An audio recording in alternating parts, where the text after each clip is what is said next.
syndromes to precision medicine. What is precision medicine and what we mean by precision medicine is a movement toward individualized medicine, first of all, and toward perhaps a new taxonomy of diseases. Is a strange way of saying that we should reclassify diseases in many ways, because the classification of diseases comes from experience from the old times, and these days we can use new instruments, new devices, new approaches to define diseases and to reach new treatments, new individual treatments for patients and improve the outcome of our treatment of patients. Now let's go back to ARDS. We have a conceptual idea of ARDS. What we think ARDS is pretty clear. It was defined once again in Berlin, 2012, I guess. And the concept of ARDS is a diffuse lung disease characterized by diffuse inflammation and increased vascular permeability, leading to a form of pulmonary edema that has nothing to do with cardiogenic pulmonary edema. This is the idea of ARDS. And as a matter of fact, this is a study published many years ago by the group of Dan Schuster.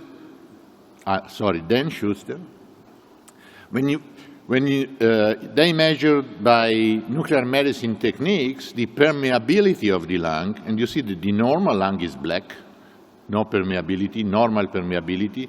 In ARDS, the permeability is increased everywhere in the lung. This is cardiogenic pulmonary edema, no change in permeability, even if we have a lot of edema. In pneumonia, permeability is increased only in the regions that are affected by pneumonia. We studied by positron emission tomography the activity of leukocytes, inflammation in the lung, and we could show that indeed in ARDS patients, inflammation is everywhere in the lung, not only in the collapsed regions, but also in the regions that are still ventilated, what we call the good lung, or the baby lung, if you prefer. So the entire lung is inflamed, not just what you see collapsed or consolidated.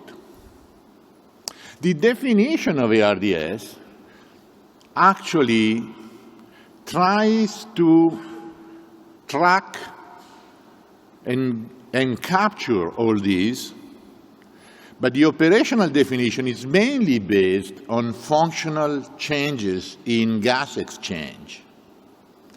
It's basically hypoxemia at 5 centimeters of water PEEP with some other additional criteria.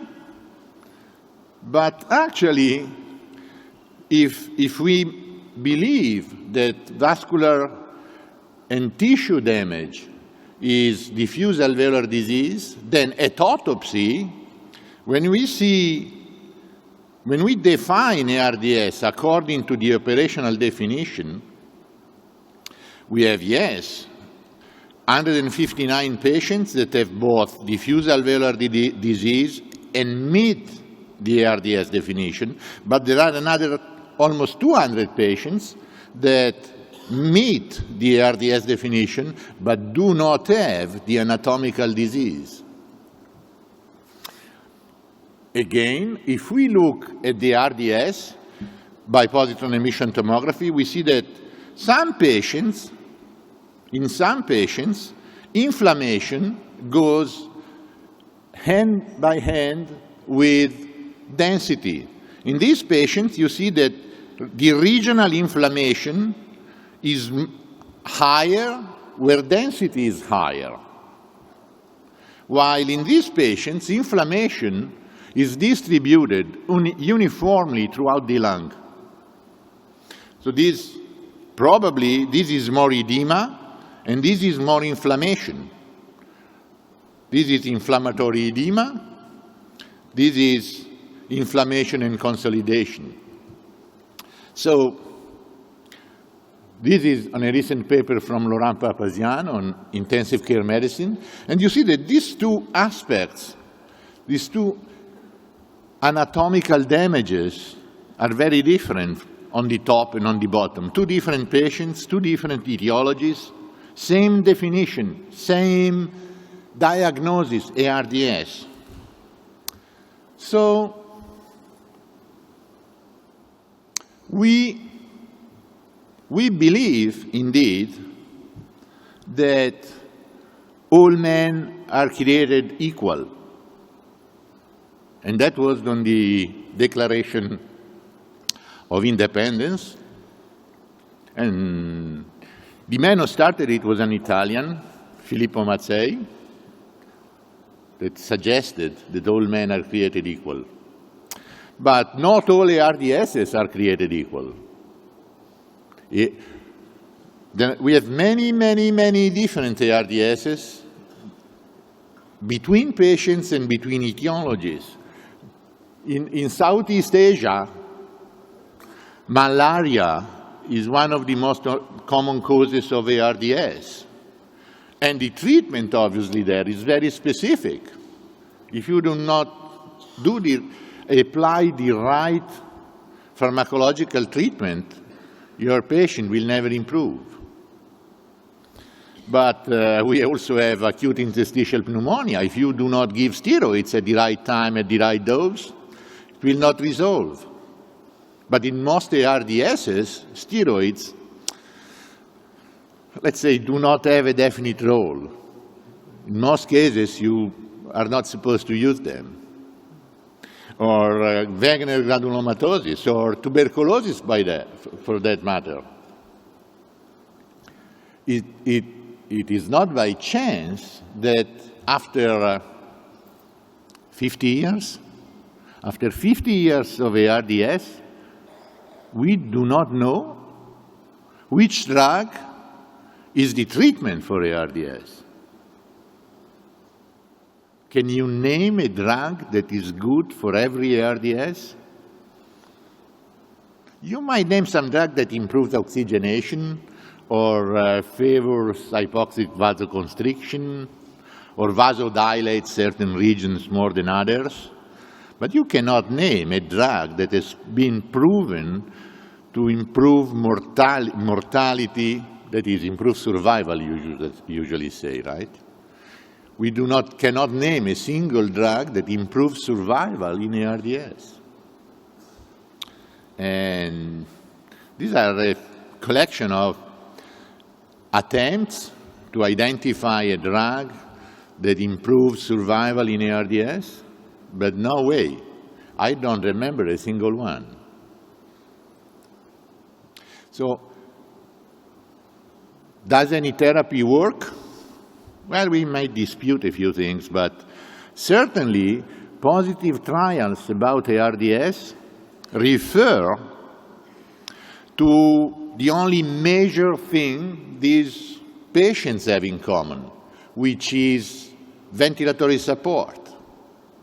All these patients with ARDS lying in the intensive care unit, most of the times, if they have ARDS, they have some form of ventilatory support, from positive pressure to controlled mechanical ventilation. And the positive trials we have for ARDS relate to ventilation. First of all, tidal volume, then we had proning, then we had neuromuscular blocking agents. But what? Well, perhaps we should take a closer look to that. We know that in average, keep in mind this word, in average, if we use 6 milliliters per kilo, we get better survival than 12 milliliters, using 12 milliliters per kilo, ideal body weight. But Should we target tidal volume to the size of the body? Or should we target tidal volume to the size of the lung? Gattinoni invented the term baby lung because the lung of ARDS is small. We ventilate only a small portion of the lung. But how small? Can be very small, quite small, rather small. So perhaps we should tailor ventilation to the size of the lung, which is, as an example, measured by end expiratory lung volume at a given pressure. My friend Giacomo Bellani studied this by measuring the volume of the ventilated lung by CT scan, and then measuring the change in volume during ventilation, that is the tidal volume. And then he measured the inflammation by positron emission tomography in the same region.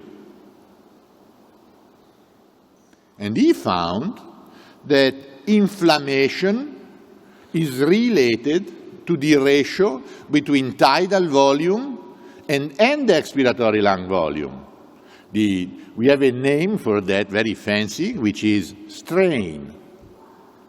If we increase strain, we increase inflammation. And this is a different paper with a different technique. If we measure inflammatory mediators, we find that the release of inflammatory mediators is higher when strain, when the ratio tidal volume to lung size is increased. These days, we discovered, luckily enough and smartly enough, thanks to Amato and a few friends, that driving pressure is a very important determinant of mortality. The higher the driving pressure, difference between plateau and PEEP, the higher the mortality. But driving pressure for a given tidal volume is just the ratio between tidal volume and lung volume once again, because compliance goes hand in hand with lung volume. The bigger the lung volume at rest, the bigger the compliance. So for a given tidal volume, driving pressure is just depending on how big the lung is. The smaller the lung, the higher the driving pressure. Proning. Is proning good for everyone? Is proning good for every patient? In average, yes. But in this study done in Milan around 2009, we see that actually proning is good only for severe hypoxemia, when PO2 FiO2 is lower than 100.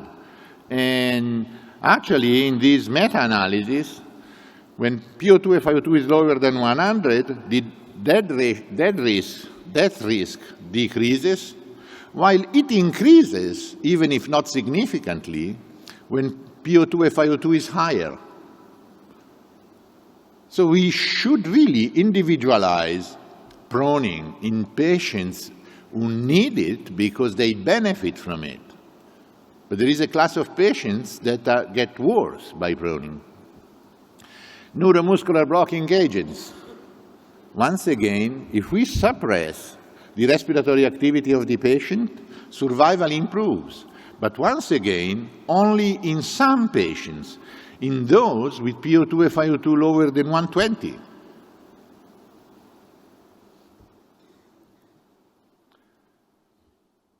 So we should reconsider the role of spontaneous breathing in the evolution of ARDS.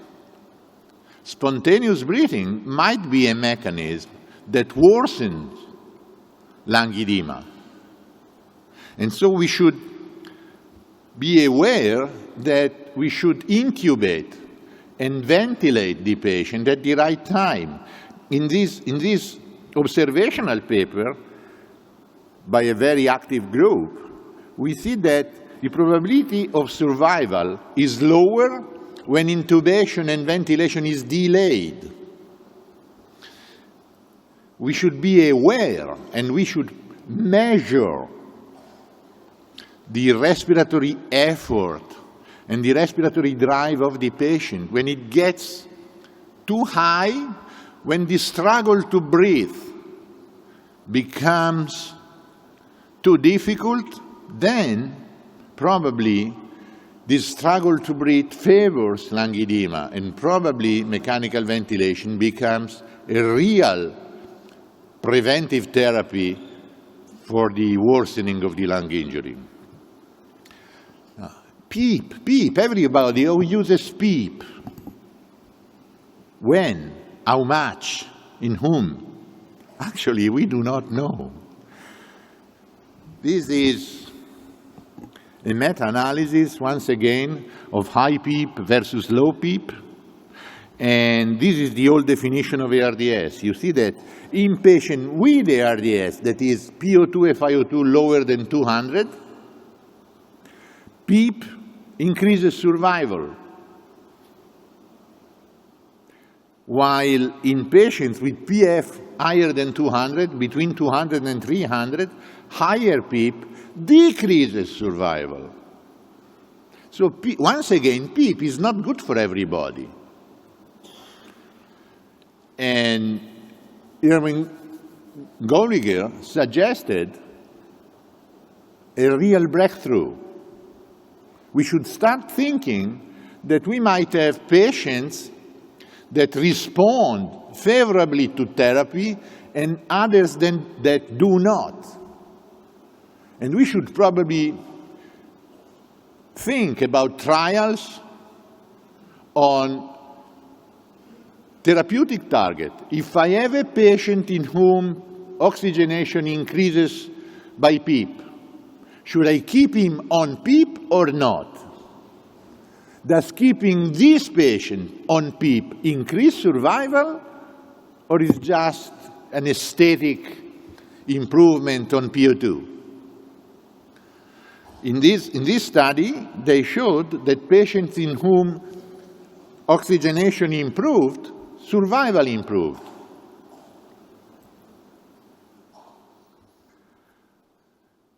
This is something for me more difficult, but very important. Caroline Calfee and the group of Michael Mattei subdivided ARDS patients into two classes. And these ARDS patients were divided in two groups, the blue ones and the red ones. The blue ones were the majority, twice as much as the red ones. But the red ones, subphenotype 2, were the one in which inflammation was predominant. Very high mediator levels in blood, very high PCO2s, while the blue group had much less inflammation. Both were ARDSs. And mortality at 90 days was different between these patients. The effect of PEEP was different in these patients. In the non-inflamed group, PEEP increased mortality, while in the inflamed group, mortality went down from 50% to 42%. Once again, this is a biochemical, pathobiological difference that divides patients into two classes. One group improves survival with PEEP, the other one gets worse with PEEP. And this is another very important study published by the RDS network. It is comparing two fluid management strategies, liberal versus conservative, the so-called dry patients versus the, how we call them, wet patients? I don't think so. But anyway, the dry patient strategy was suggested to be better because ventilator-free days were more, ventilation was shorter, but survival did not change in average. Once again, Caroline Calfee divided these patients into two groups, the inflamed ones and the non-inflamed ones. And once again, guess what? In inflamed patients were worse with the liberal strategy. Inflamed patients were benefited from a conservative, dry strategy, while the other were better with the liberal strategy. Once again, we could be able to divide patients into at least two groups based on pathobiology, possibly even genetics, and decide which therapy for which patient. It's not true that being dry is better. It's better under certain conditions. We have been raised to think that we should measure an effect on the population. You see here in blue, this is the entire population. We apply a therapy and something changes little bit on the entire population. And we consider this a positive result, true. But we could have a much higher effect on a very small percentage of the population, on one side of the bell. And this would originate a non-significant output from our trial.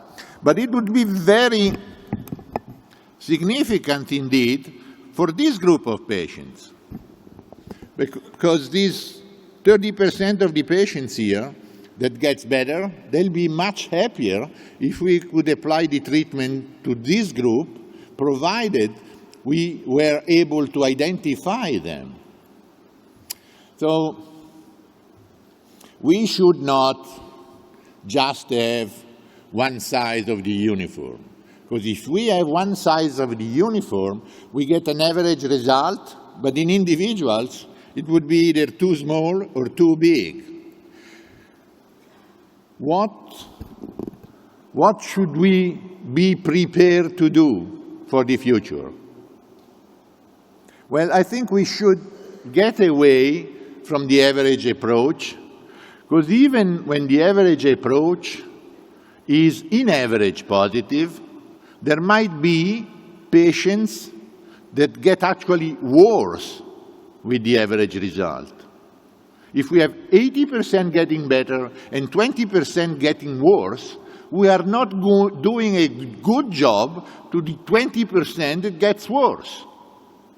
We should know and understand in which patients will get better and which patients will get worse. We are facing the individual patient, not a population. And this is exactly precision medicine or personalized medicine. The President of the United States pushed the concept of precision medicine on the address to the State of the Union a few years ago,